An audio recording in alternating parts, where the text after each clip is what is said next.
Tetanus means being taught, which is a good description of the disease caused by bacteria called Clostridium tetani. Clostridia, as a family, are obligate anaerobes, meaning that oxygen is toxic to them. In nature, they thrive in deep, compact soil, and when they feel the stress of fresh oxygenated air, they often produce spores, which are metabolically inert and extremely resilient to the environment. Then, when environmental conditions improve, the spores are able to sprout into fully fledged Clostridia. When doing a gram stain, Clostridium tetani stains purple, or gram-positive, and it's a bacillus, meaning that it looks like a big cylinder or rod under the microscope.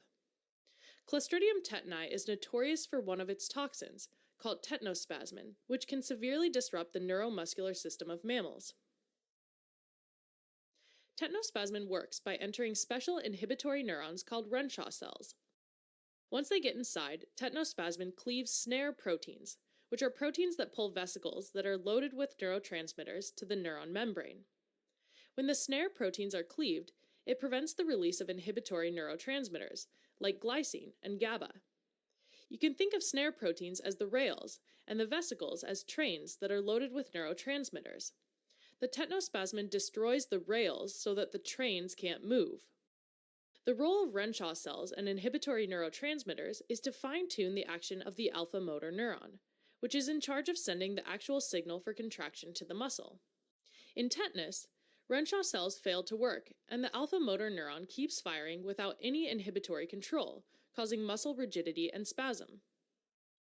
Spores of Clostridium tetani are most often introduced into the body through penetrating trauma, like a puncture wound. Puncture wounds are usually anaerobic and warm, and are therefore optimal for growth of Clostridium tetani. And an important point is that Clostridium spores can get introduced from dirty wounds, like a rusty nail, as well as clean wounds, like a recently washed kitchen knife. In fact, any kind of puncture wound or cut brings along the risk of tetanus. Tetanus usually starts with a delayed onset, about a week to a month after the initial injury. In the most common form of tetanus, called generalized tetanus, the spasms begin in the face muscles, most notably the lower jaw, and from there the spasms spread throughout the body. The spasms are sudden, powerful, long-lasting, and very painful contractions of muscles. These contractions are so powerful that they can result in muscle tears or bone fractures. The classical tetanic triad of symptoms involves trismus, or lockjaw, which are mild to severe spasms of the lower jaw, rhesus sardinicus, or Sardinian grin, which is an abnormal-looking, sustained grin caused by facial muscle spasm, and opisthotonus, which is a severe spasm of all muscles in the body simultaneously, resulting in a high arched back and patient resting on his heels and the back of his head. Tetanus only affects skeletal muscle, so smooth muscle and cardiac muscle continue to function normally. Other symptoms of tetanus involve sympathetic overactivity, which causes drooling, excessive sweating, fever, difficulty swallowing, breathing problems, and irregular urination and defecation. Rarer forms of the disease include the local tetanus, where a persistent spasm will be only localized around the area of the injury.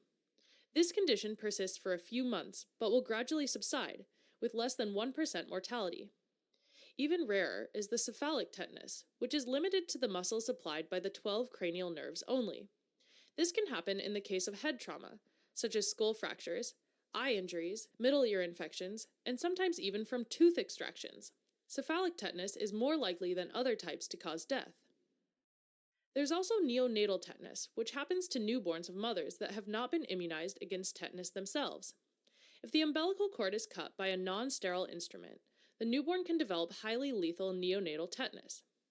Newborns of immunized mothers are protected through passive immunity, and hygiene standards have been improved even in the developing world, so the umbilical cords are usually cut with sterile equipment.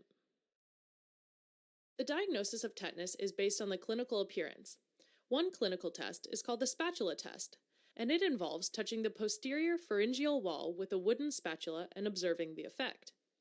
A positive test results in involuntary contraction of the jaw, or biting down hard on the spatula, due to the lower threshold for muscle spasm in patients with tetanus. A negative test result would be a normal gag reflex.